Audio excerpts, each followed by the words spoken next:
Cleveland Guardian fans should be upset. They just traded one of their star pitchers away during the midst of their playoff run, and I'm here to talk about that, as well as some of the other moves happening around the major league. The Guardians just traded Aaron Civale to the Tampa Bay Rays for first base prospect Kyle Manzardo. Civale is having a great year with a 2.34 ERA and is having his best month to date, only giving up 6 earned runs over his last 37 innings. And it doesn't make sense for the Guardians to be tearing down their team while only being half a game out of first place and 6 games back in the division. From a long-term perspective, it kind of makes sense. They will need a first baseman after this season. Josh Bell's contract does end at the end of the season, and there are a lot of similarities between Manzardo and Bell. Manzardo currently ranks 37th in all of baseball in the minor leagues by the MLB pipeline and 3rd within their own system. Manzardo is more of a hit over power type of first baseman and has been crushing the minor leagues over the past 3 seasons. The problem is the Guardians should be trying to win the division now while they are in such a great stance to do so. Civale is a good pitcher, maybe not to the numbers he's putting up. He's more of probably a 3.5 ERA type of guy this season, but he is fantastic, has plenty of team control over the next 2 seasons. It doesn't make sense for the Guardians to take away from one of their strengths and add somebody into the minor leagues that's not going to add to their team this year. And for the Rays, it makes plenty of sense for them to try to get Civale. They need some starting pitching help at the deadline, and the first baseman Manzardo is not going to be contributing to their team anytime soon. Yandy Diaz is under contract for the next 2 seasons,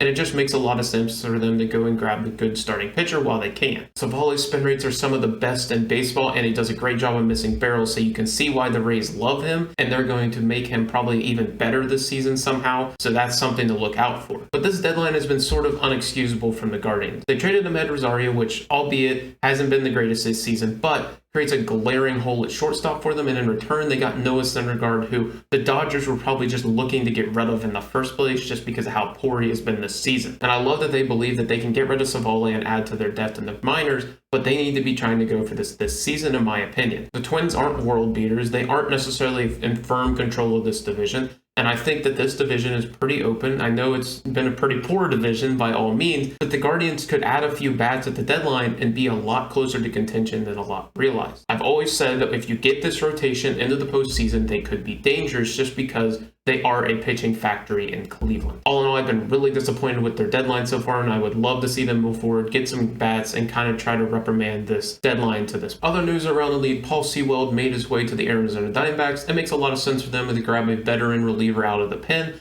Sewald is enjoying another fantastic season this year, and there's no complaints from me on that end. For the Mariners, it doesn't really make a lot of sense to me to grab Josh Rojas, who isn't going to really contribute to your team in the way you need. You need a good second baseman that's going to offer you something from the offensive side, and Josh Rojas isn't that. And then to grab 2 MLB-ready guys that are clear down at 19th and 29th on the Diamondbacks system just doesn't really make a whole lot of sense to me if you're trying to win right now. I understand that the Mariners have good pitching already, so their loss isn't going to be as exacerbated as it would be for other teams, but they should have made more of a play for a bat, in my opinion, just to try to jumpstart this offense. Another move around the MLB is the Milwaukee Brewers grabbing Mark Canha from the New York Mets for Justin Jarvis. The Brewers finally get their much-needed outfield help alongside Christian Yelich. Mark Canha, to be honest, has been a pretty league-average hitter so far this year, but for this team, that is a pretty big improvement based off what they've been getting so far. Currently hitting .245 with 343 on base, 381 slugging, giving him a 102 OPS plus, 6 home runs, 29 RBIs. Again, a solid season, nothing spectacular, but again, whenever you're the Milwaukee Brewers and you're looking at that outfield, you just need more consistent bats. For what they're giving up, it is Justin Jarvis, a right-handed pitcher. He's almost MLB ready. He's at the AAA level. He was the 30th ranked prospect on the Brewers system,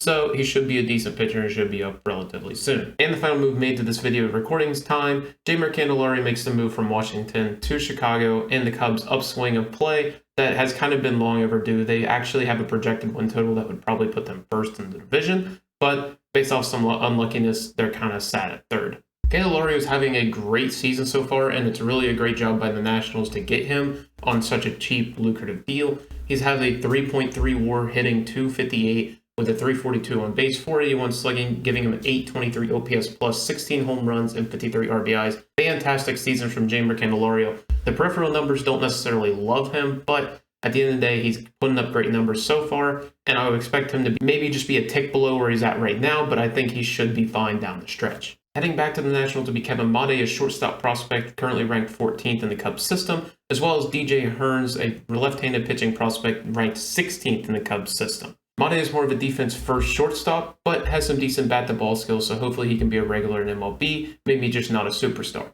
As for DJ Hearns, it's really just a question of if they can continue to locate his pitches consistently, and if he can continue to be more as a starter instead of having to relegate to the bullpen.